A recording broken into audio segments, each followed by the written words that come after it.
Pasay po. Pasay Po, din. Pasay. So, laking Pasay ka.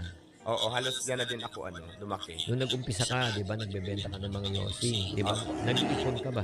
Nag-iipon ako. Ang kagandahan naman doon kasi nag-iipon ako. Habang kumikita ako, nag-iipon ako. Paano mo ang diskarte sa pag-iipon? For example, kumita ako ng 200, 300, or 500. Tinatabi ko yon.